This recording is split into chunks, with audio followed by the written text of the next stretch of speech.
naturalisasi itu Indonesia. tadi Bung Doni Slater, penalty. sini tepat. Well taken goal. Timnas Indonesia akan menjalani 2 pertandingan penentuan dalam grup C putaran ketiga. Kualifikasi Piala Dunia 2026 zona Asia dengan menghadapi timnas Cina dan timnas Jepang. Timnas Indonesia bakal lebih dulu meladeni perlawanan Cina di Stadion Utama Gelora Bung Karno, SUGBK, Jakarta Pusat. 5 hari kemudian, tim Garuda akan menantang tuan rumah Jepang di Suita City Football Stadium Suita. Untuk melawan Cina, timnas Indonesia telah dipastikan kehilangan 2 pemainnya akibat akumulasi kartu kuning. Keduanya adalah Maarten Paes dan Marcelino Ferdinand. Selain Paes dan Marcelino, timnas Indonesia juga terancam tidak bisa diperkuat Kevin Dix dan Dean James. Keduanya masih bergelut dengan cedera. Dix mengalami cedera ketika membela klub Denmark FC Copenhagen pada 13 April 2025. Bek berusia 28 tahun itu divonis absen hingga akhir musim. Sementara, James menderita cedera hamstring saat memperkuat tim Belanda, Go Ahead Eagles, 6 April 2025. Hingga saat ini, cedera fullback berusia 25 tahun itu masih belum pulih.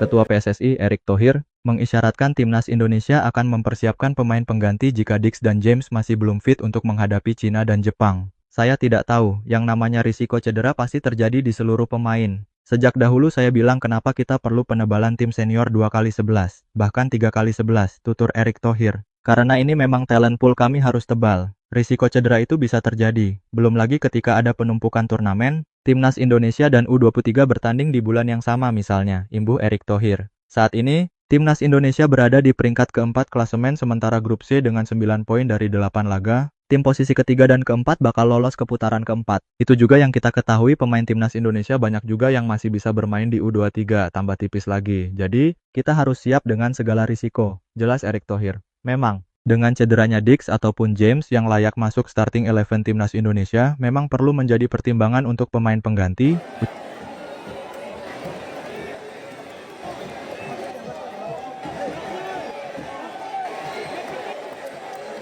Di lain sisi, media Jepang, Nikkan Sports, mengabarkan bahwa pelatih timnas Jepang, Hajime Moriyasu, tidak akan menurunkan skuad terbaiknya dalam 2 laga terakhir grup C putaran ketiga kualifikasi Piala Dunia 2026 zona Asia. Jepang akan lebih dulu menantang tuan rumah timnas Australia di Perth Stadium Perth pada 5 Juni 2025. 5 hari berselang, tim berjulukan Samurai Biru itu bakal meladeni perlawanan timnas Indonesia di Suita City Football Stadium, Suita. Jepang sudah dipastikan lolos ke Piala Dunia 2026 setelah keluar sebagai juara grup C dengan perolehan 20 poin dari 8 pertandingan. Karena mayoritas pemain Jepang bermain di Eropa dan akan memasuki akhir musim, Jepang dinarasikan tidak perlu memaksakan pemain yang sedang cedera atau mengalami kelelahan akibat jam bermain yang tinggi. Kami akan mempertimbangkan pemanggilan dengan memperhatikan jam bermain maupun kondisi cedera, ujar Moriyasu dinukil dari Nikkan Sports. Saya juga ingin memperluas pemahaman terhadap taktik tim. Ini adalah tantangan yang ingin saya ambil, jelas arsitek berusia 56 tahun tersebut. To take on Indonesia. Matchday 5. Guide it towards goal. That Koki Ogawa does have his goal concern. It's really has been a mistake. Moriyasu menyiratkan kemungkinan memberikan kesempatan bermain lebih banyak kepada pemain yang jarang dimainkan Jepang di kualifikasi Piala Dunia 2026 hingga Maret 2025. Dengan memperluas pilihan pemain, saya pikir tidak masalah untuk melakukan pemanggilan demi berbagi taktik yang lebih luas, demi membentuk tim yang lebih tinggi dan lebih kuat pada akhirnya, tutur Moriyasu. Nama-nama seperti Takumi Minamino, Ritsu Doan, Zion Suzuki, Wataru Endo, Daichi Kamada, hingga Takefusa Kubo adalah tulang punggung Jepang sepanjang kualifikasi Piala Dunia 2026. Moriyasu bisa saja mengistirahatkan para pemain yang berkarier di Eropa itu demi menjaga kondisi fisik karena 6 pemain itu menjalani musim yang padat di benua biru. Situasi ini tentu dapat menguntungkan timnas Indonesia, yang sedang mencari poin sebanyak-banyaknya untuk mengamankan minimal posisi keempat demi melaju ke putaran keempat kualifikasi Piala Dunia 2026. Namun, timnas Indonesia tetap membutuhkan Dewi Fortuna untuk meladeni perlawanan Jepang. Dalam pertemuan pertama pada 15 November 2024, tim dengan julukan Garuda itu dibantai Samurai Biru 0-4. To Calvin Verdon first time. Would have been a spectacular full advantage. Hammers it into the roof of the net. The effort make it too soft. So it's Sementara itu media China curiga Jepang ingin bantu timnas Indonesia lolos ke Piala Dunia 2026 dengan cara seperti ini. Matchday ke-8 dan 9 putaran ketiga kualifikasi Piala Dunia 2026 zona Asia akan sangat menentukan bagi semua tim di grup C terkecuali Jepang. Berdasarkan klasemen terkini, baru Jepang yang sudah memastikan tiket lolos ke Piala Dunia 2026 dengan perolehan 20 poin dari 8 laga. Sementara itu, Australia, Arab Saudi dan Jepang masing memiliki peluang untuk lolos langsung ke putaran final Piala Dunia 2026. Australia berada di peringkat kedua dengan koleksi 13 poin, diikuti Arab Saudi di posisi kedua dengan mengumpulkan 10 poin.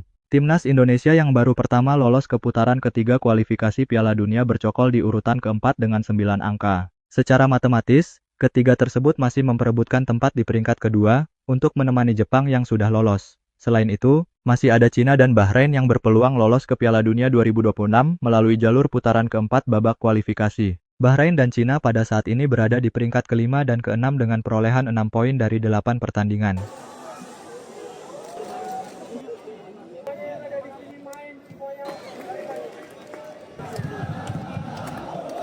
Oleh karena itu, matchday 9 dan 10 nanti akan sangat krusial bagi semua tim terkecuali Jepang untuk menentukan posisi akhir klasemen. Jelang laga tersebut, media Cina Yeyi menaruh kecurigaan bahwa Jepang ingin membantu timnas Indonesia untuk lolos ke putaran keempat. Kecurigaan itu muncul karena Jepang akan menurunkan skuad lapis kedua saat bertemu Australia dan timnas Indonesia pada Juni 2025 mendatang. Samurai Biru dijadwalkan bertandang ke markas Australia pada 5 Juni dan menjamu skuad Garuda pada 10 Juni 2025. Pelatih Jepang, Hajime Moriyasu, menyampaikan bahwa ada potensi timnya hanya akan menurunkan pemain lapis kedua untuk menghadapi Australia dan Indonesia. Saya tidak ingin membebani pemain yang telah bermain lebih lama di klub atau berpotensi cedera. Saya akan membiarkan pemain yang perlu istirahat beristirahat, dan saya akan merekrut pemain yang ingin saya amati ke tim nasional untuk memahami taktik saya terlebih dahulu. Untuk membangun tim yang kuat, kami dapat mempertimbangkan lebih banyak pemain untuk direkrut, ujar Hajime Moriyasu dikutip dari Soccer Digest.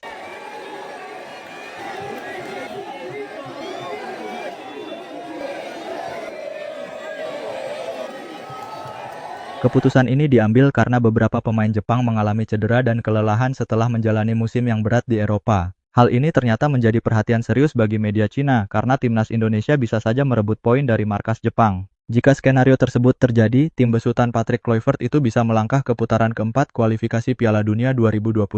Dan jika Jepang hanya berlatih pada 2 putaran terakhir, ini jelas akan menjadi berita yang sangat buruk bagi tim sepak bola putra Cina. Pasalnya, Jepang akan bertanding melawan Indonesia di kandang sendiri pada laga pemungkas babak 18 besar, tulis Yeyi. Dengan absennya seluruh pemain internasional Eropa, ada kemungkinan besar tim Jepang akan kehilangan poin dari Indonesia di laga pamungkas. Jika Indonesia bisa mendapatkan poin dari Jepang, situasi tim nasional sepak bola Cina akan menjadi lebih pasif, lanjut Yeyi. Timnas Indonesia akan kembali bertarung dalam lanjutan ronde ketiga kualifikasi Piala Dunia 2026 zona Asia pada Juni 2025 mendatang. Timnas Indonesia akan terlebih dahulu bertindak sebagai tuan rumah saat menjamu Cina di Stadion Utama Gelora Bung Karno pada 5 Juni. 5 hari berselang, skuad Garuda akan terbang ke Jepang untuk menghadapi Samurai Biru di Stadion Suita City Football Stadium.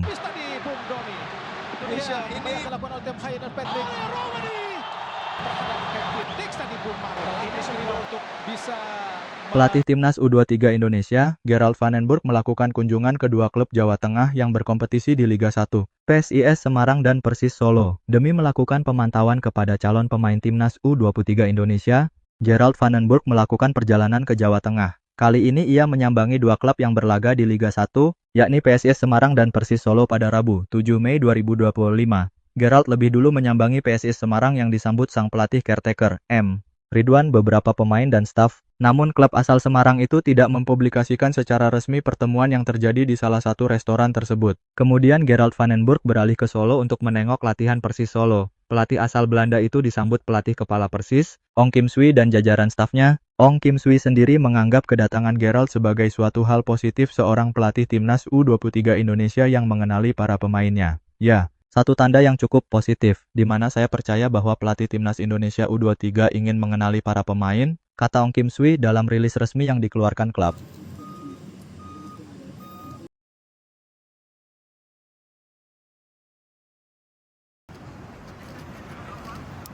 Di samping itu, ia melihat latihan tim Persis terutama para pemain berusia di bawah 23 tahun, tambahnya. Dengan kunjungan ini, maka setidaknya ada 9 pemain yang tengah dipantau Gerald Vandenburg untuk masuk ke skuad Timnas U23 Indonesia berasal dari PSIS Semarang dan Persis Solo. Di PSIS ada nama Rahmat Syawal, Fakih Maulana, Tri Setiawan, Ridho Syuhada dan Aulia Rahman. Nama-nama pemain tersebut juga sudah sering dimainkan di tim utama dalam kompetisi Liga 1.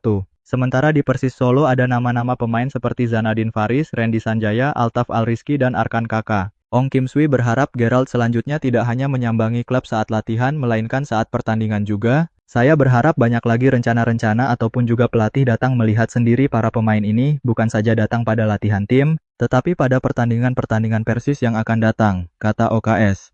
Di sini kita memiliki beberapa pemain seperti Zanadin, Altaf, Kaka, dan beberapa pemain lagi. Bagi saya mereka para pemain harus membuktikan di pertandingan kita bersama Persis, agar terpilih mewakili timnas yang merupakan satu prestasi, di mana semua pemain ingin beraksi untuk Indonesia, tambahnya. Moments later, penalty awarded to Bisa really well taken goal. di babak pertama. It's disappointment for Indonesia, but they are